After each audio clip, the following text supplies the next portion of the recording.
Bah, c'est beaucoup de satisfaction, beaucoup de joie sur le coup, mais faut vite redescendre sur terre et se remettre au boulot et continuer d'avancer, de travailler pour essayer d'être de nouveau champion de France l'année prochaine.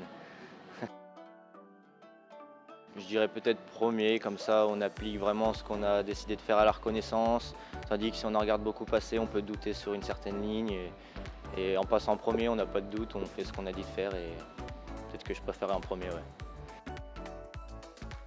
Non, j'ai pas suivi le circuit poney. J'ai bien sûr commencé en étant petit sur un poney, mais j'ai pas suivi le circuit parce que mon père n'y prêtait pas trop attention et c'était pas notre objectif principal. Du coup, je suis très vite passé à cheval et je suis rentré dans l'équipe de France cette année. J'ai eu mon cheval Azur que j'ai rencontré l'année dernière et qui m'a vraiment déclenché, ce qui m'a permis d'être cette année dans l'équipe de France.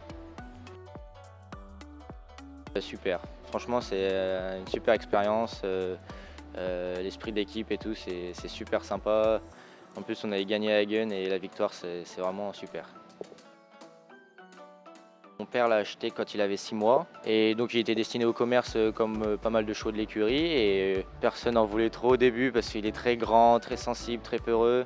Et donc c'était le cavalier maison qui l'a monté jusqu'à mi-2018 parce que moi je l'ai récupéré juste avant le championnat de France de Tours parce que je devais les faire avec un autre cheval qui s'est blessé. Du coup, j'ai récupéré Azur de l'écurie qui allait bien se faire mettre 35. Et en fait, quand je l'ai récupéré, on a monté les barres petit à petit et puis il était tout aussi...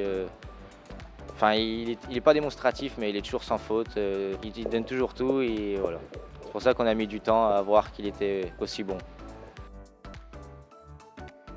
Alors forcément, mon titre de champion de France. Et la victoire à Hagen par équipe aussi. Je dirais CSI parce que on voit des étrangers, on voit d'autres systèmes travailler, d'autres personnes, d'autres méthodes. Et c'est vrai que par exemple sur ce genre de concours à Equita, on peut regarder des grandes personnes travailler étrangères et c'est vrai qu'on apprend beaucoup de choses.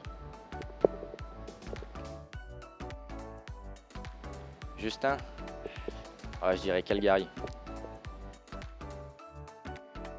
Je dirais maintenant, enfin, un cheval super respectueux et à la fois très courageux. Parce que les parcours sont de plus en plus délicats, les obstacles de plus en plus fragiles. Donc ouais, je dirais le respect et le courage. Moi, je dirais un chien ou un chat. Parce que ça va pas à l'école, il fait ce qu'il veut, personne n'embête. Donc voilà. Côté français, j'aime beaucoup Kevin Stott. Au niveau de sa régularité, depuis un certain nombre d'années, il est toujours au rendez-vous. Sinon, à l'étranger, j'aime bien Rolf Goran Bengtsson. J'aime bien son équitation. Malheureusement, on le voit plus trop parce qu'il a plus trop de chevaux, mais j'ai toujours bien aimé son équitation. Et le couple avec Casal aussi, bien sûr. Une petite planche à la poulie. Un petit Shetland. Ça fait un peu des bêtises, c'est un peu coquin. Ça me représente un peu. Une petite tartine au Nutella, ça pourrait être pas mal. C'est quoi en fashion faux pas? Partir en extérieur avec mes chevaux, tout seul. Ça me fait beaucoup de bien. Ça me fait du bien, ça me repose, ça me vide la tête.